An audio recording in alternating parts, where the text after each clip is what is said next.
নমস্কার, আমি পৃথ্বীরাজ চক্রবর্তী। ইতিমধ্যে আপনারা দেখতে পাচ্ছেন যে আমাদের নতুন পর্ব হচ্ছে মণ্ডপে মণ্ডপে। শারদীয় দুর্গা উৎসব উপলক্ষে আমরা একটি নতুন নবপ্রয়াস নিয়েছি মণ্ডপে মণ্ডপে।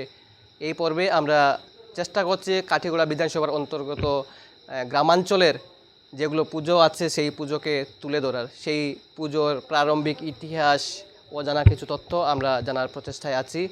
এবং আজকে মহাষষ্ঠীর শুভ সন্ধ্যায় ইতিমধ্যে আমরা এসে উপস্থিত হলাম কাঠিগড়া বিধানসভার অন্তর্গত কালাইন বাটগ্রাম সার্বজনীন কালী মন্দিরের সার্বজনীন দুর্গাপুজো মণ্ডপে।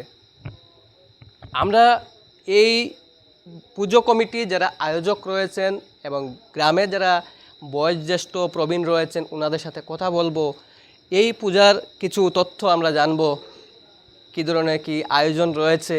এবং নিশ্চয় এটা গ্রামীণ পুজো, এত বেশি আয়োজন থাকবে না আমরা জানি, যেহেতু এখানে পরিবেশ দেখেই বোঝা যাচ্ছে যেহেতু এটা স্থায়ী কালী মন্দির এবং সাধারণত স্থায়ী কালী মন্দিরে এত বেশি জাঁকজমক দেখা যায় না।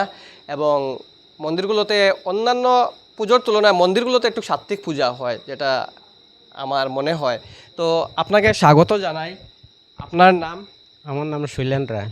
আচ্ছা, তো যেহেতু আমরা বললাম যে এই যে বাটগ্রামের যে কালী মন্দির, এই কালী মন্দিরে যে দুর্গাপুজো হয়ে আসছে, এটা কত বছর হবে আজকের এই বছর নিয়ে? আজকে পর্যন্ত প্রায় 35 বছর। এবং যে পূজা হয় এই পূজায় ভক্ত সমাগম কেমন হয় বা কি আয়োজন করেন আপনারা প্রতি বছর এখানে? ভক্ত সমাগম আমি আপনার হয়তো আমরা গ্রামে তো প্রায় 400 পরিবার মতো আছে, কিন্তু আমরা চাঁদা কালেকশন আমরা বাইরে থেকে করি না। প্রায় আর্থিক দিয়া সবু প্রায় দুর্বল পরিবার, তবু আমরা বাইরে যাই না। এই গ্রামে প্রায় আমরা ফার্স্ট টাইটেলের মানুষ আছে, সবই আমরা মোটামুটি একলগে আমরা দুর্গা পূজা করি, খুবই সুন্দর হয়। সবও মোটামুটি যোগাযোগ করে, আর অতটুকু পর্যন্ত। এবং এই বছর কি আয়োজন রয়েছে আপনাদের এই মণ্ডপে? এই বছর আয়োজন আমরা বলতে আয়োজন কিচ্ছু নাই, মানে আমরা তো আর্থিক দিক এমনও ভালো নয়। আমরা নবমীর দিন একটু প্রসাদ বিতরণ করি, অতটুকু পর্যন্ত। কিন্তু আপনি যে বললেন যে আপনারা এই মণ্ডপে যারা আয়োজক রয়েছেন বা এই গ্রামে যারা রয়েছেন দুর্গাপুজোর চাঁদা সংগ্রহে বাইরে যান না, বাইরে যাই না।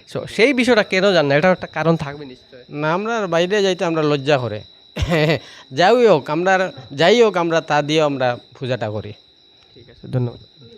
তো আমরা ওনার থেকে বুঝতে পারলাম যে ওনাদের সাধ্য মতে ওনারা এই পূজাটা চালিয়ে যাচ্ছেন দীর্ঘ 30-35 বছর থেকে এই পূজা।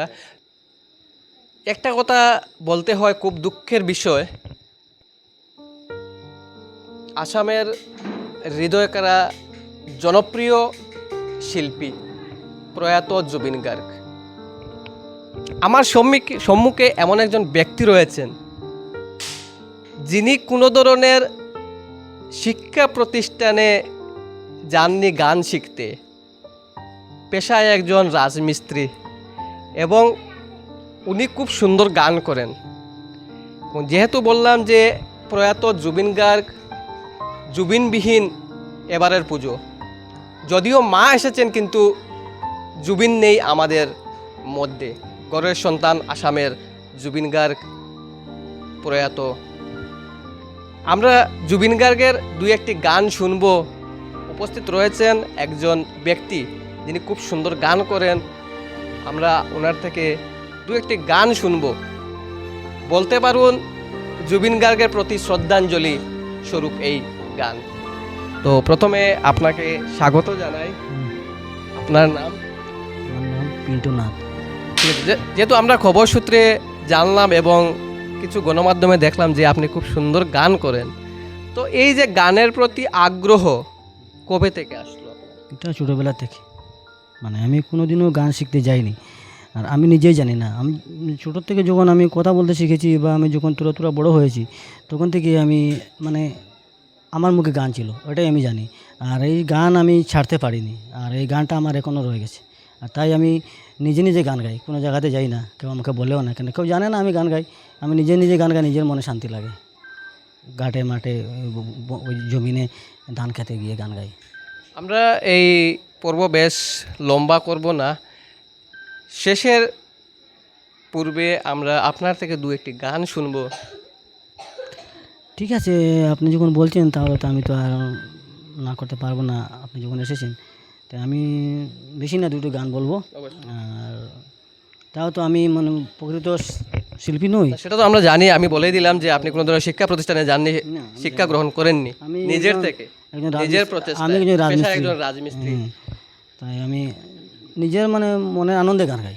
মানে গান গেলে আমি আমার মনে শান্তি লাগে। অবশ্যই অবশ্যই। তো বলে আমি ভাত খাওয়ার পরে বিড়ি না খেলে আমার ঘুম আসে না, তো আমিও গান না গেলে আমার ঘুম মানে আসে। গান একটা নেশা।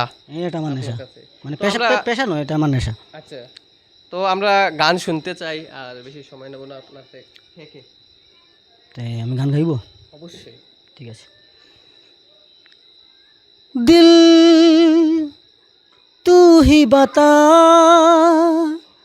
कहाँ था छुपा, क्यों आज सुनी तेरी धड़कन पहली बार। दिल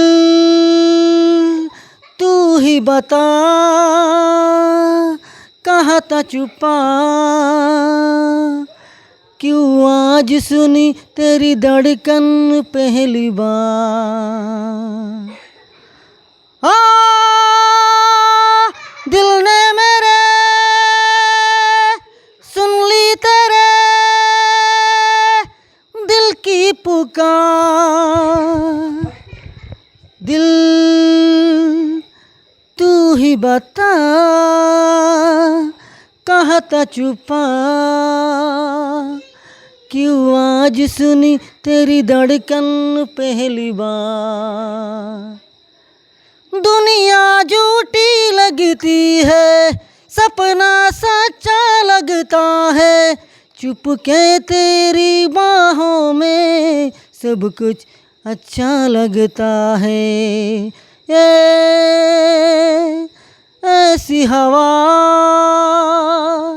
ऐसी अगन जिसमें सारे बह जाते हैं यहाँ। बह गई में कह गई में जो भी मुझे बहला जा, बह गई में कह गई में जो भी मुझे कहना था। आ दिल ने मेरे सुन ली तेरे दिल की पुकार। একটা গান আছে, আমরা একটা বাংলা গান শুনবো শেষমেশ আপনার থেকে। মন মানে না, মন মানে না, মানে না, মন মানে না, মানে না, মন মানে না। প্রেমেরই নীল ইশারাতে এলো মেলো হাওয়া, মনেরই মাঝে জাগালো আরো আরো চাওয়া। প্রেমেরই নীল ইশারাতে এলো মেলো হাওয়া, মনেরই মাঝে জাগালো আরো আরো চাওয়া। আগুন আগুন ভালোবাসা নেবালে যে নেবে না ও মন মানে না, মানে না, মন মানে না, মানে না, মন মানে না, মানে না, মন মানে না। ওহো ওহো। জুবিন গার্গের গান যে এই দেহের মূল্য নাই, ফুড়াইলে হইবে চাই, এই গানটা কিন্তু আমি প্রতিদিন শুনি, কিন্তু আমার মনের মাঝে বহুত এই গানটা আমার মোটামুটি শোনার পরে আমার খুব কষ্ট লাগে, মনের মাঝে খুব কষ্ট লাগে, ওইটুকু আমার শেষ। ধন্যবাদ আপনাকে। তো আমরা কালাইনের বাড়গ্রাম থেকে মণ্ডপের কিছু দৃশ্য দেখাতে চাই। আমি ক্যামেরা পার্সনের সহযোগিতায় বলবো যে এই মণ্ডপটা দেখানোর জন্য। এবং পিন্টু নাথের থেকে আমরা গান শুনলাম, যেটা প্রয়াত জুবিন গার্গের প্রয়াণে শ্রদ্ধাঞ্জলি স্বরূপ। এবং ইতিমধ্যে আপনারা দেখছেন কালাইনের বাট গ্রামের কিছু দৃশ্য আপনাদেরকে দেখাচ্ছি, শারদীয় দুর্গা উৎসবের পুজো মণ্ডপের দৃশ্য।